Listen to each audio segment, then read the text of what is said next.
Ya, halo pemirsa, apa kabar Anda hari ini? Kembali berjumpa bersama saya, Prasetyo Wibowo, dalam program Market Review yang akan mengupas isu-isu penggerak ekonomi di Indonesia. Live streaming kami bisa Anda saksikan juga di idxchannel.com. Dan langsung saja kita mulai Market Review selengkapnya.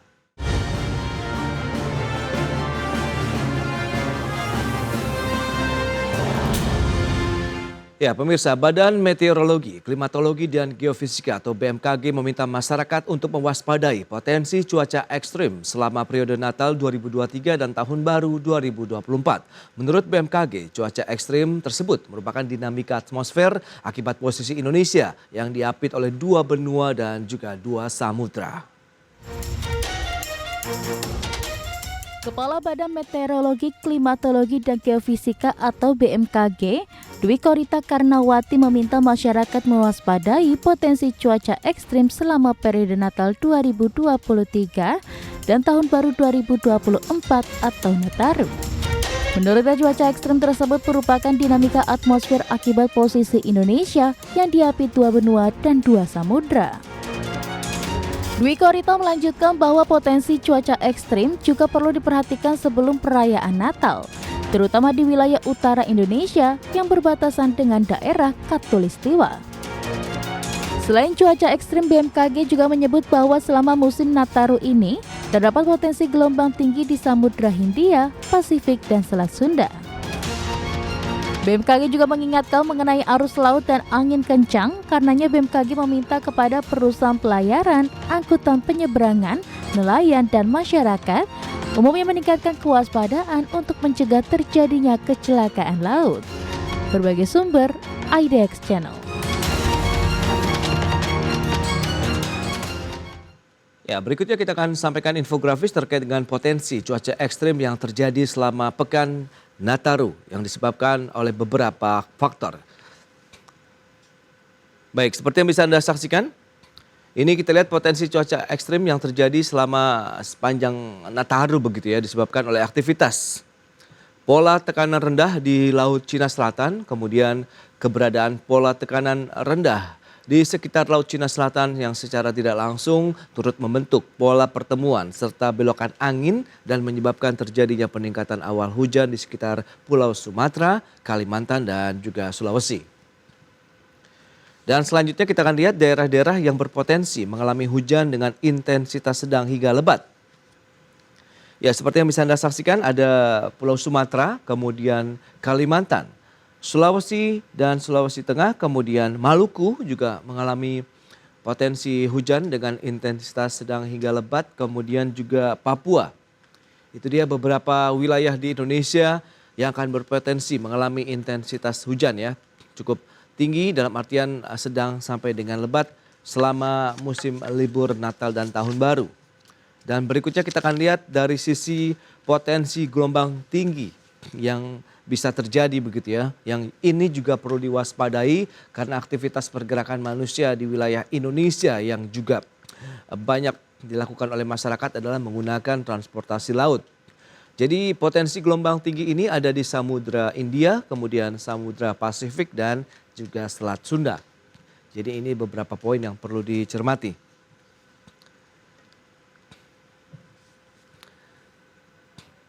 Baik, pemirsa jangan beranjak dari tempat Anda karena tentunya kami akan kembali dengan informasi dan pembahasan menarik lainnya bagaimana kita menyikapi potensi terjadinya cuaca ekstrim selama libur Natal dan Tahun Baru di tahun ini juga. Kami segera kembali.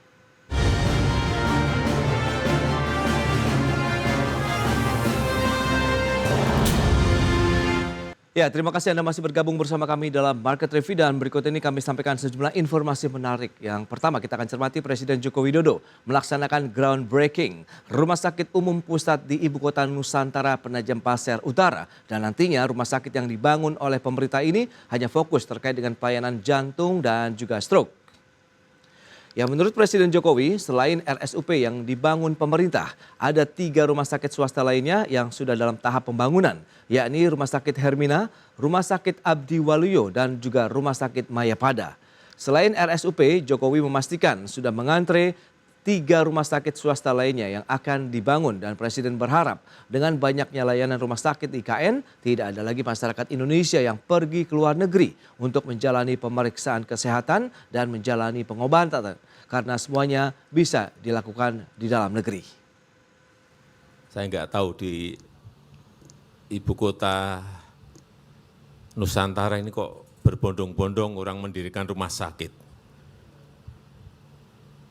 Ini nanti mestinya kalau sudah jadi semuanya, tidak ada lagi masyarakat kita yang pergi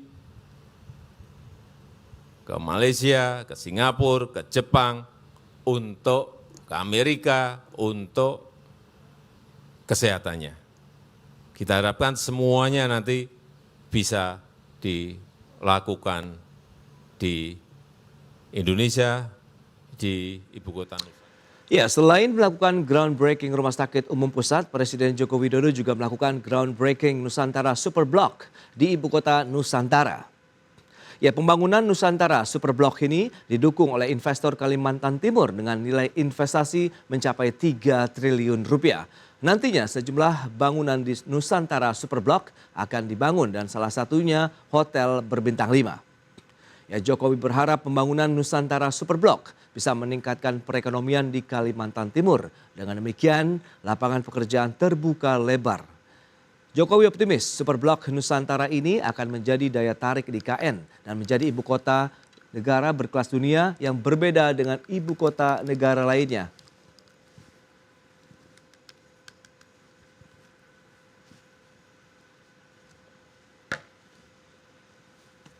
Hari ini saya sangat senang karena ada investor dari Kalimantan Timur, investor dari Balikpapan yang ikut berperan dalam pembangunan ibu kota Nusantara. Dan investasinya gede, 3 triliun. Yang akan dibangun juga bukan barang yang kecil.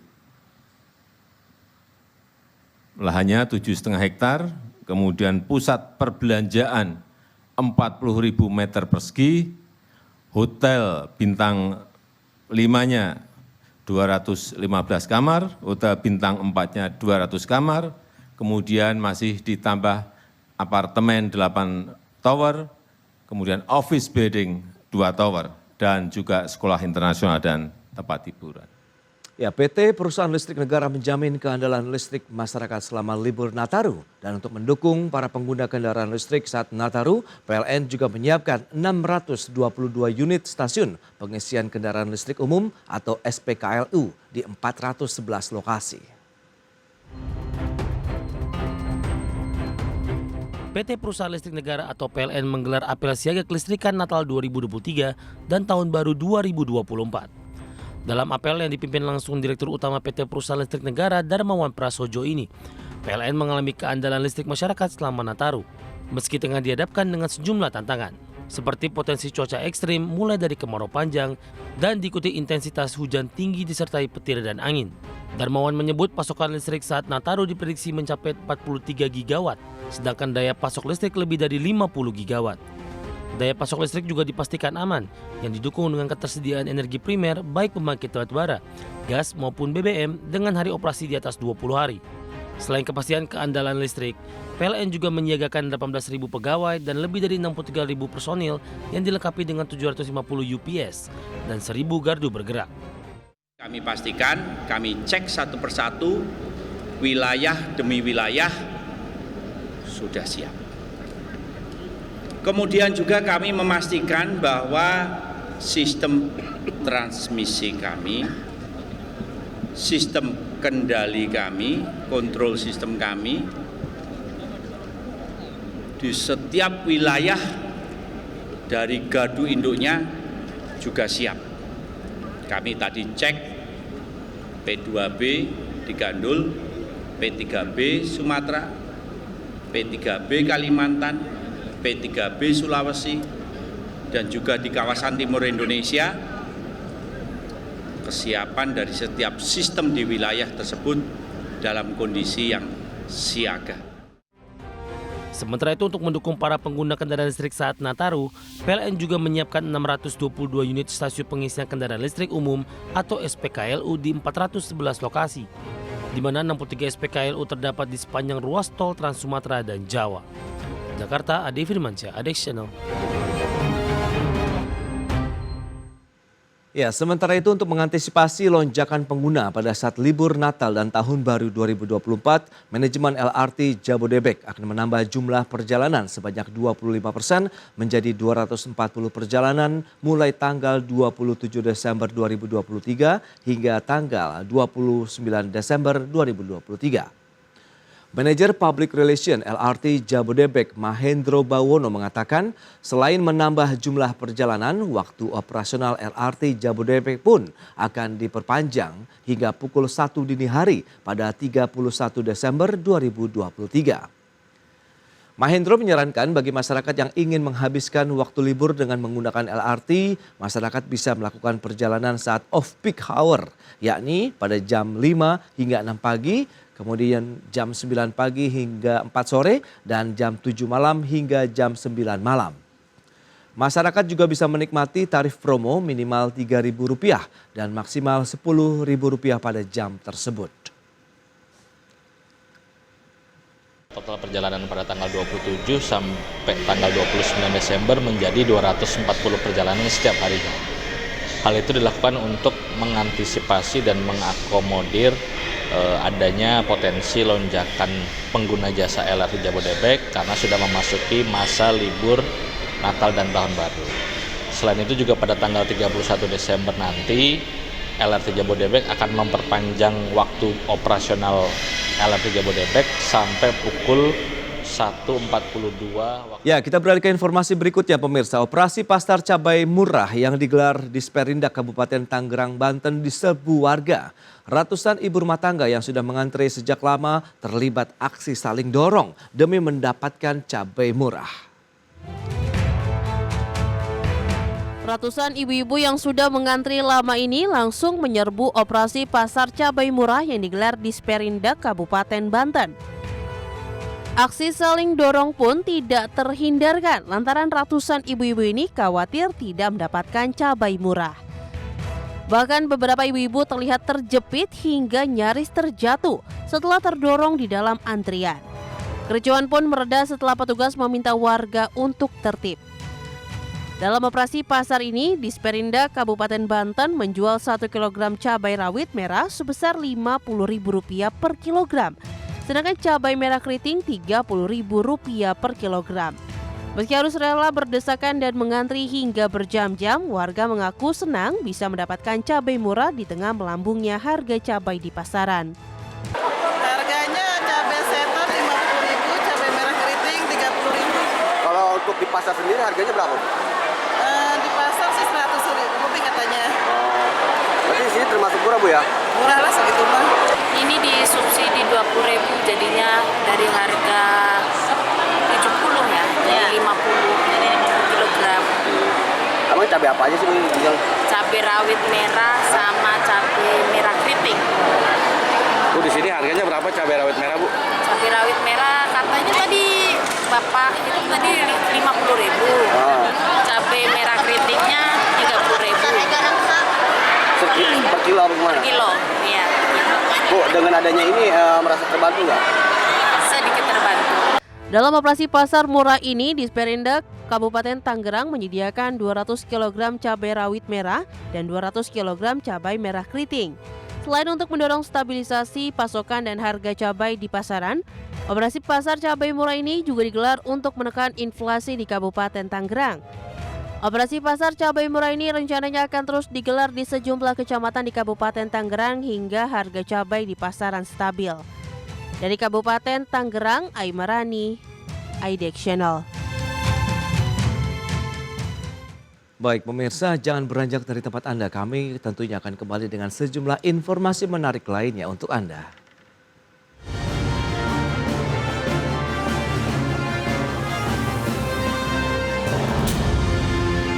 Baik pemirsa, kali ini kita akan membahas satu pembahasan menarik ya terkait dengan info BMKG yang bisa dijadikan panduan begitu selama kita melakukan perjalanan libur pada saat Natal dan juga Tahun Baru. Dan kita sudah tersambung melalui Zoom bersama dengan Bapak Miming Saifuddin. Beliau adalah Koordinator Bidang Prediksi Cuaca BMKG. Ya, halo, selamat pagi Pak Miming. Halo, selamat pagi Mas Prasetyo. Baik, terima kasih Pak atas waktu yang disempatkan. Langsung saja kita akan lihat bagaimana sih sebenarnya kondisi cuaca di Indonesia saat ini dan apa saja yang perlu diwaspadai bagi masyarakat yang akan melakukan perjalanan begitu dalam rangka menikmati libur Natal dan Tahun Baru ini. Ya, jadi secara umum sebenarnya di bulan Desember ini kita sudah di sebagian besar wilayah Indonesia itu sudah masuk periode musim hujan ya. Termasuk wilayah mulai dari Sumatera, Jawa, Kalimantan. Jadi sebagian besar wilayah itu sebenarnya sudah masuk di periode musim penghujan. Nah, kemudian puncaknya itu di periode Januari-Februari. Jadi gambarannya seperti itu. Nah, kemudian untuk kondisi saat ini memang beberapa wilayah kita perhatikan terutama di wilayah Jawa bagian barat, di wilayah Jawa hingga Nusa Tenggara bahkan termasuk wilayah Jabodetabek ini kondisi masih cukup panas ya di sepekan terakhir. Tetapi untuk wilayah lain seperti di sebagian wilayah Sumatera ini kondisi curah hujan masih cukup tinggi. Seperti itu. Jadi memang kondisi curah hujannya memang belum merata di musim penghujan ini, di awal-awal musim penghujan ini. Tetapi di satu wilayah ada yang curah hujannya tinggi dan satu wilayah masih cukup panas di siang hari. Seperti itu. Apakah ini bisa dikatakan memang masa transisi dari El Nino yang kemarin berkepanjangan begitu musim panas yang menyebabkan kekeringan di sejumlah wilayah. Kemudian di bulan terakhir ini kan kita tahu musim hujan sudah terjadi sebenarnya di wilayah DKI Jakarta dan mungkin beberapa wilayah lainnya. Tapi sekarang cenderung sudah mulai panas lagi dalam sepekan terakhir bahkan mungkin tidak ada hujan lagi begitu. Apakah memang masa transisi dan apakah ini bisa menjadi satu hal yang perlu dicermati munculnya nanti cuaca ekstrim begitu ke depan? Baik, kalau bicara terkait dengan El Nino, sebenarnya El Nino ini masih cukup aktif di status moderat hingga melemah ya.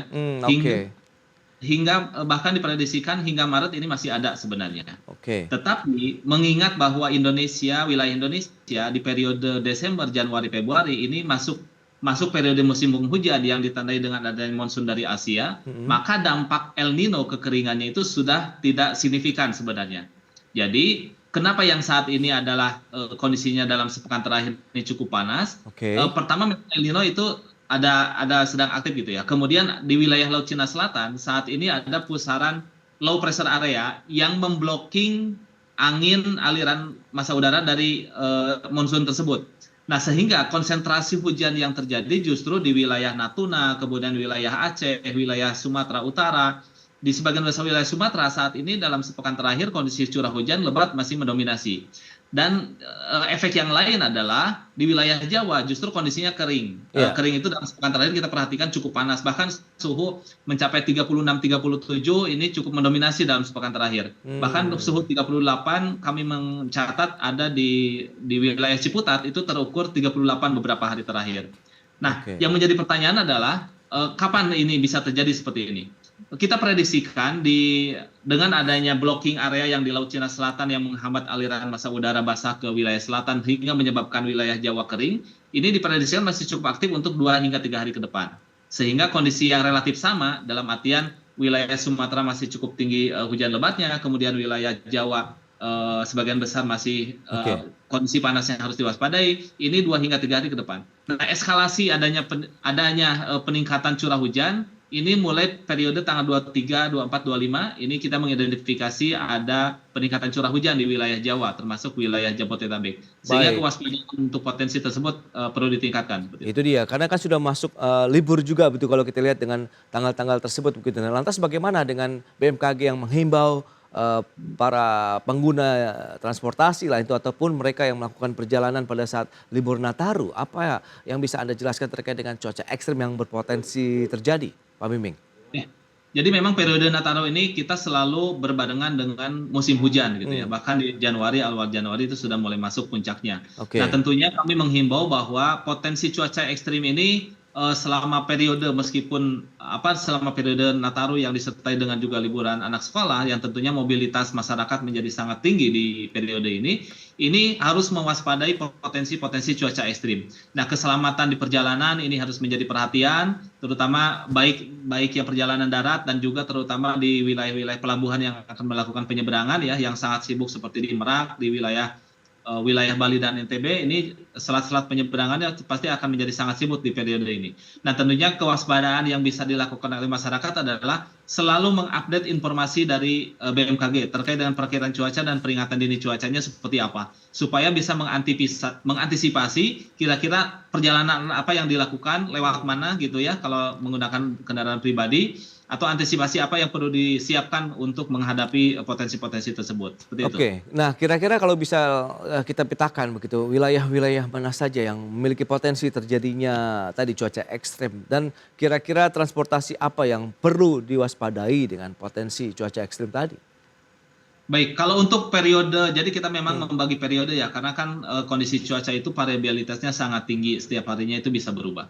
Nah, untuk 2-3 hari ke depan, sebagian besar wilayah Sumatera intensitas hujan dengan intensitas lebat ini masih cukup mendominasi di wilayah tersebut, meskipun intensitasnya relatif berkurang. Nah, kemudian di periode nanti akhir tahun, wilayah Jawa ini juga potensi eskalasi peningkatan curah hujan juga harus diwaspadai.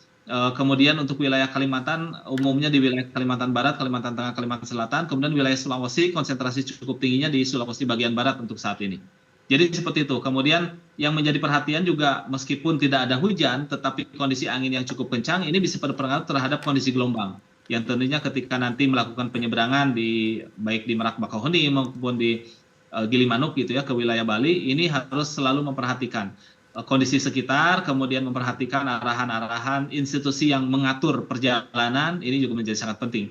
Karena tentunya informasi BMKG juga diakses oleh stakeholder yang memiliki kewenangan di transportasi seperti itu, baik transportasi darat, kemudian transportasi yang ada di penyeberangan maupun transportasi jenis lainnya. Seperti itu, Mas. Baik, itu dia kaitannya dengan gelombang tinggi dan lain-lain. Lantas bagaimana dengan kesiapan yang sudah dilakukan oleh BMKG ini terakhir, bagaimana Anda melihat posko-posko yang disebarkah di sejumlah wilayah begitu? Ya, jadi sementara ini secara posko nasional itu ada posko yang dikelola yang di-lead oleh Kemenhub ya. Dan kami bergabung secara posko nasional di Jakarta. Kemudian kami juga BMKG menempatkan posko-posko yang ditempatkan di setiap UPT BMKG yang ada di daerah. Jadi yang tersebar di seluruh wilayah provinsi Indonesia, kami menempatkan UPT-UPT BMKG yang dijadikan sebagai posko informasi cuaca dan peringatan dini cuaca. Kemudian secara spesifik juga kami menempatkan tim yang khusus memantau pergerakan atau kondisi cuaca di wilayah Merak. Yang notabene ini kita memantau di wilayah Merak ini selat penyeberangannya itu sangat padat ya, terutama di periode mudik seperti itu.